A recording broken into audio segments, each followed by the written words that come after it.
You all right there? Welcome back to Saline Sports Podcast. I'm your co-host Short, and actually alongside me is... I'm Jace Johnson. Special shout out to Seth, Logan, and Jalen behind the camera, and also to Ben East for letting us do this. Let's start off with Bryant with 35 at Cabot with 17. Well, that game was really close for about around the third quarter mark, and then Bryant ended up popping off and getting the dub. Cabot really did good in the first quarter with their defense, holding Bryant to 0 points. Yeah, Cabot surprised me there. You know, they did better than I thought they were. And Bryant, I think they're going to start struggling when they get up to Conway in the state championship. Yeah, it's going to be really tough if they even make it there. What really, I think, tore Cabot apart is whenever Bryant finally got on the board with that 67-yard touchdown pass. I think it really just drained them. And then also James Martin's 48-yard touchdown run. He had 185 yards rushing and 2 touchdowns. And then James Walker, you know, he had 190 yards passing. So with 2 touchdowns throwing. And then Sean had 3 receptions, 104 yards, and a touchdown catch. So I think Bryant overall, they struggled at the beginning, but they got it together like they should.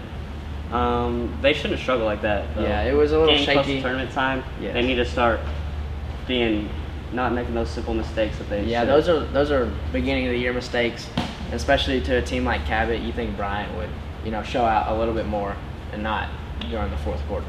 Yeah, shows that they're a little shaky on the road. Yeah. And then also Benton versus Searcy, 50-20. Yeah, Benton showed up. They did the opposite of Bryant, and instead of showing up in the second half, they showed up in the first half. They had 50 points first half.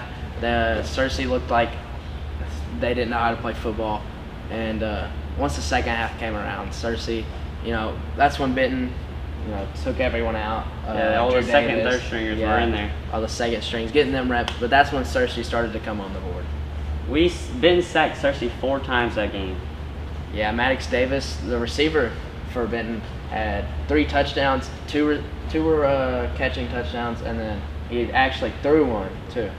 That was also the most points Benton has let up since the Catholic game, which was at the very beginning of the season. Yeah, and I think you can't blame that one on Benton. That's their second string. If they would have played a full game, then it wouldn't have been close. Let's also talk about Bauxite 43 versus Mayflower 28. Bauxite was at home for this again in the pit. Yeah, Bauxite was a very run-heavy team. 486 yards of total offense and 358 yards rushing. Sheldon Murdoch was the player of the game. He did really good with running the ball. He had 1 touchdown and 9.7 yards per carry. They did run the ball a lot, which kind of helps him with his yards, but still, that's a lot per carry. Yeah, he was really efficient this game. And let's talk about the Harmony Grove game. They didn't have one. It was a bye week. So we're Fun fact. Fun fact. We're going to move on to our next segment, our Pick'em segment. Do you want to start us off with the Bryant North Little Rock game? Yeah, so I'm going to have Bryant. They're at home. I'm going to have Bryant 35 to North Little Rock 7. I feel like Bryant's going to be a little bit better at home. I still think it's going to be not where they're going to score a bunch. I don't think they're going to give up a lot either. Yeah, so I'm going to go Bryant 34. I think 35. Bryant's going to do a little bit better than the Cabot game. I think they're going to score 42 and to North Little Rock 7. And then Benton at West Memphis. This is the game of the week probably, is what people are calling it. I still don't think it's going to be close. I think Benton's still going to do really good, handle their business.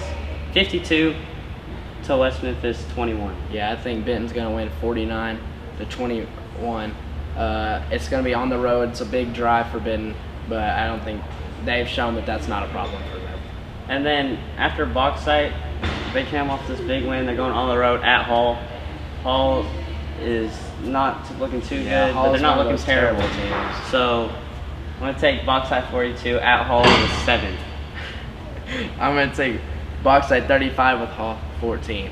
All right, and the last game, Harmony Grove finally coming back to play after their bye week. They're going to be well rested, but they're playing at Mayflower, so I'm going to take Harmony Grove 35-28. I think it's going to be a close game.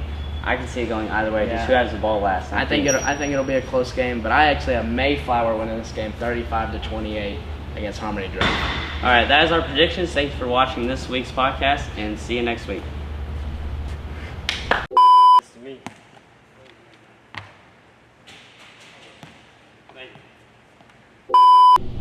Welcome back to Welcome back to Saline Sports Podcast, brought to you by Benton East. I'm your co-host Jordan Ashley, alongside. Bro.